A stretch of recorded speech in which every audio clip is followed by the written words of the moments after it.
Next is from Michael Ambrose, and the subject is Triple H and Goldberg. Hi, guys. Big fan of the show. I found this clip of Triple H from the first season of Tough Enough. It makes references to guys that put over Goldberg. What are your thoughts on it, especially since Konnan and Disco both work with Goldberg? Take care, guys, and keep up the great work. And Florida Mike from Massachusetts, vacation in Florida on Twitter. This is a short clip because he sent it to me on Twitter, and I told him to send it to the mailbag. But I'd like to hear what you guys think about this because he goes ham on Goldberg. You can tell a lot by a guy in this business about who he looked up to in this business. One of these guys had a Goldberg poster on the wall that had to be torn off. The question I ask is, if your biggest idol in this business is a guy that's been in the business for about a year, got everything handed to him, can't have a match longer than 4 minutes, has not wrestled probably for more than 3 months straight, because every 3 months he's got a hangnail, he's got a toothache, he's got a tummy ache, and he has to take time off. Where does that mentally put that person? Is it about what we do, or is it just about being a big jacked up guy that stands in the ring, fed a bunch of guys that really don't know what they're doing to mow over? He abuses that. What does it say about somebody that has no heart for what we do, no guts, no heart? You can tell a lot by a guy in this business. Yeah. All right, let me ask you a question. Do you recognize any of those people? I think the girl, whatever her. Yeah. The girl was one of those Sheldon Benjamin? No, that was Nadia. What was her name? Nadia. Yeah, I'll tell you the crew there. But Chris Nowinski was in there and Josh Matthews. Oh, they were. Yeah, I saw Josh. I didn't notice Josh. I did not notice Chris Nowinski either. I didn't notice him either. Well, Triple H is saying there is not wrong. If you're telling trainees, bro, we're not going to teach you how to wrestle like Goldberg. We're going to teach you how to wrestle like wrestlers. You know, he wasn't. Well, I'm a little bit. He was being a company man. You know, right. I'm a little bit torn on this because I'm thinking he's probably talking to Hall and Nash, and they're telling him Goldberg, doesn't love the business and all this, and that's a young Hunter. I doubt he'd say that today, but isn't that funny? Yeah. He's talking about like Bill complained about little minor injuries and stuff, right? Which I don't recall. Yeah, that's another thing. He says I don't ever recall him being out for minor injuries. Right. Okay, yeah, he was out because he sliced his arm open. The way they were saying it, right, is the way he's talking about like he's getting this insider info from Hall and Nash, and I wonder if Goldberg's hearing that and hearing that his the boys that are basically driving around with him in the shows and stuff, they are stooging him off to the guys at the other company talking about what a baby he is. Well, not only that, you got to imagine. I don't know. Probably all those guys probably read the dirt sheets back then, but you've got to think a lot of people that did like Goldberg didn't know a lot of that inside stuff. Yeah. They just saw badass mother that looked intimidating. Tell you this. Yeah. I told you when I did that focus group, when I was on the writing team, we had 12 wrestling fans ages 18 to 45, right? They were just wrestling fans, right? And they were asking some basic questions and stuff and all that.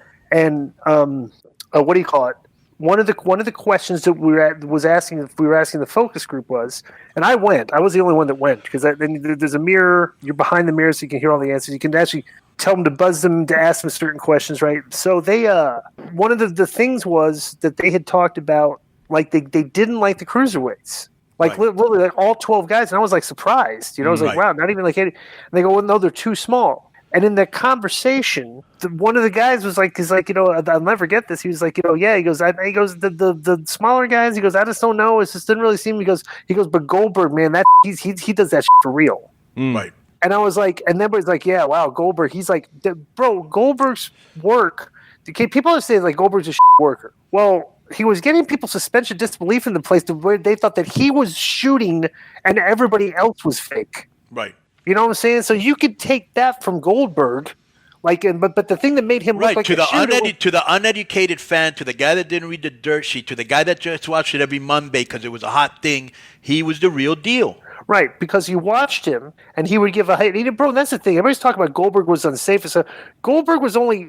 It wasn't really. He was a little clumsy. He was clumsy. A little rough. Bro, he wasn't designed for 8 to 10 to 12-minute matches. Right. Because exactly. The more he's in there, he may goof up. But if you want a guy to believably go kill a guy, tap Goldberg on the shoulders, they go out there and do that, and he will get over. Because let me say another thing about Goldberg. If you remember, he wanted to do moonsaults off the third. Remember, and they were doing that. That's right. Okay, because here's the thing, and this is why Goldberg got over. He didn't do anything different than anybody else. He'd pick a guy.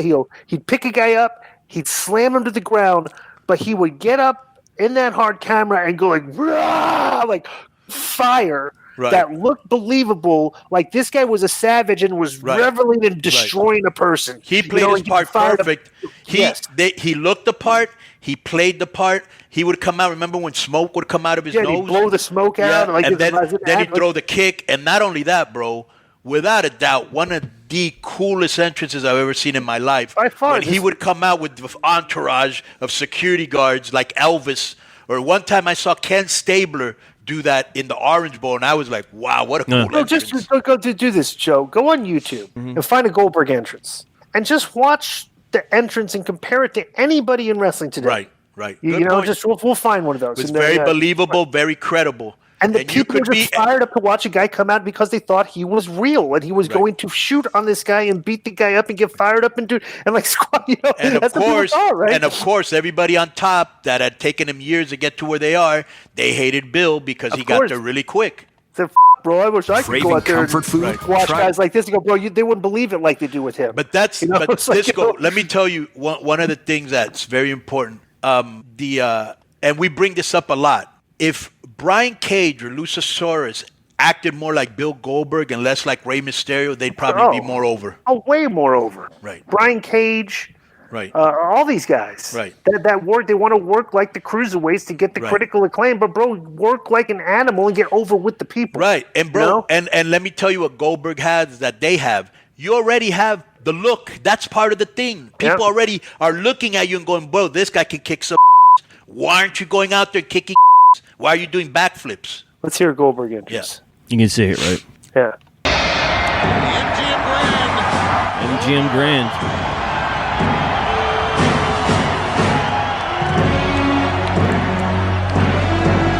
So the MGM Grand was always rocking, bro. That was a great audience. Look at this. I think this was Halloween Havoc 98 if he's coming out as champ. That's him banging his head on the door. That door, he's ready too. He almost ripped it off the hinges getting out of it. You know, this is an intimidating sight. If you're an opponent in the ring, you can see one thing WCW did right. Oh, great. But here was the question. All right, we never answered this, and the announcers never mentioned it. Why are the police escorting him? Are they protecting the people from him, or are they protecting him from the people? Right. Should be, protecting everyone else in the locker room from him, right? Right. That's the gimmick, right? Is that the perception you get? Like they're walking this guy out like a prisoner? Yes. You know, like he needs security. Whatever it was, the visual was great. Excellent visual. Tell me a better entrance than this guy today. Nothing. And the announcers and like Madden and Tony and were so good, like voiceovering this, like putting him over when he was coming out, like turn up a little bit. I can't hear it. That's a nice long walk too.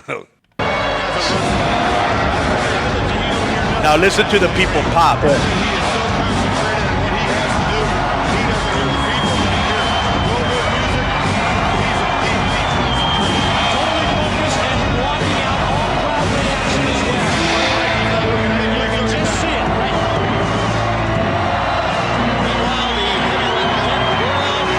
Yeah.